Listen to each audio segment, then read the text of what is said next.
വിനോദസഞ്ചാരികളുടെ വേനൽക്കാല പ്രതീക്ഷയായ ഊട്ടിയിൽ ഇപ്പോൾ പൂക്കാലമാണ്. പ്രശസ്തമായ ഊട്ടി ഫ്ലവർ ഷോയ്ക്ക് ഇനി 6 ദിവസങ്ങൾ മാത്രം.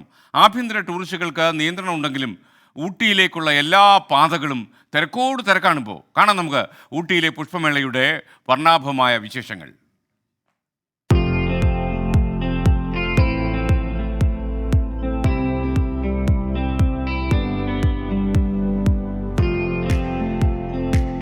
ഒരു നൂറ്റാണ്ടിന് മുകളിലാണ് ഊട്ടിയിലെ വസന്തോത്സവത്തിന് പ്രായം.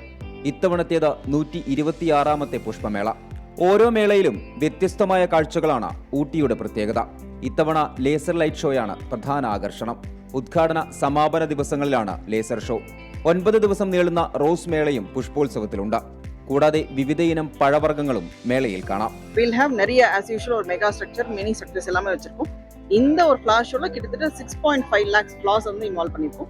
அது மட்டும் இல்லாம ஒரு பூத்தொட்டிக்கு வந்து கிட்டத்தட்ட 60,000 வைக்க போறோம். நம்ம வெரைட்டி ஆஃப் ஃப்ளார்ஸ் கிட்டத்தட்ட வந்து 72 வெரைட்டிஸ் ஃப்ளார்ஸ் வைக்க போறாங்க. ஸோ இந்த வாட்டி மிக விமர்சையாக பண்ணணும் அப்படின்றது எங்களோட எண்ணம்.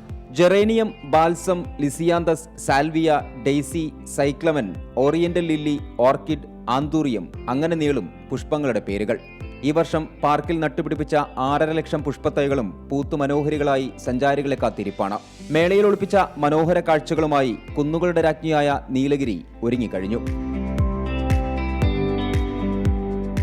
24 ഊട്ടി.